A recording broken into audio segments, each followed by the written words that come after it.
So I'm going to talk about, this issue, are lawyers destined to become obsolete with AI replacements? And this is a very interesting sort of presentation for me. I've given it a few times. I've talked about this several times in different contexts. And of course, I also want to give you the answer right at the beginning. I do want to say that my answer to that question is yes. Now, a lot of people are going to disagree with me, but so be it. Sometimes we don't have a complete consensus in some of the points that we want to make. So what I'd like to do is kind of go through some of the things that I want to talk about today. And at the end of it, hopefully I have convinced some of you that lawyers are destined to become obsolete with AI. I have two photographs here. One is an older photograph of a famous actor arguing a case in a court in the United States. And on the right-hand side, I have a Mid-Journey image that I created yesterday because I was playing around with some of the words. And I was like, okay, give me an image of a future lawyer in I wanted to have a beautiful modern courtroom filled with technology and things like that. And this is the image that I got from Mid-Journey. So it kind of gives you a perspective of how the future perhaps is seen by the eyes of a lot of photographers or a lot of artists that have created images that appear on the Mid-Journey website. Let me begin by talking about a law school education. For those that are lawyers, they understand this, but for those of you that are not lawyers, you may not understand it that well. When I begin my lectures in law schools, the first thing I ask students is, do you know where the engineering school of your school is? It could be next door, it could be across the street. But if you know the location, have you ever been to the engineering school? Do you know any professors? Do you know any students? Do you know what they're working on? And typically the answer that I get is no, no, no, no, no to all these questions. And then if we were to go over to the engineering school and we ask the same questions of these engineering students, we are going to get the same type of an answer.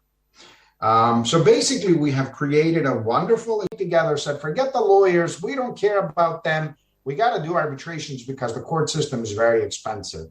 And at the end of the day, lawyers really don't matter. It's the client that drives the technology and the innovation. And it's the client that's going to force lawyers out of business in a way, or make lawyers become obsolete in the future. So the question is, are lawyers going to exist in the year 2050, in the year 2100?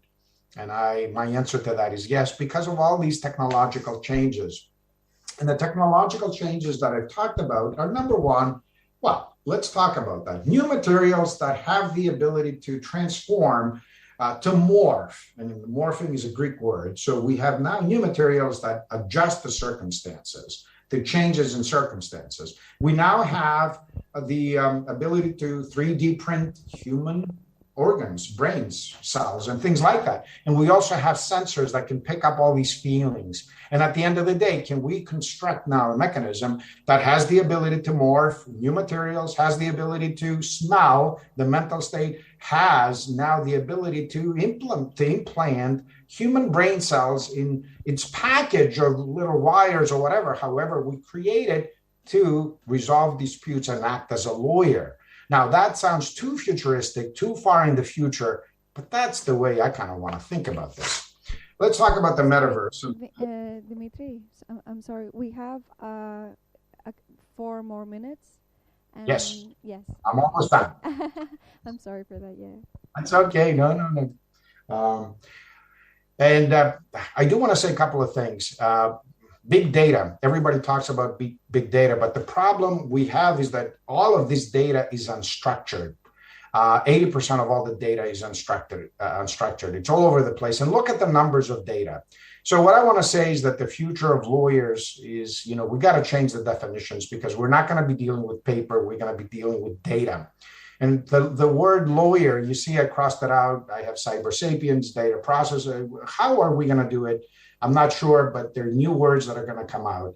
And I also crossed out artificial intelligence because I don't think that applies anymore. We got to think about autonomous intelligence. I do want to thank for my law review article that's coming up, our Chat GPT and other similar systems, the more modern Lernian hydras of AI coming up. I do want to recognize the fact that some of the research was done by the United States Air Force, and I want to thank my co-authors, Jeremy Kepner and Andrew, who are actively involved in the US MIT Air Force AI Accelerator.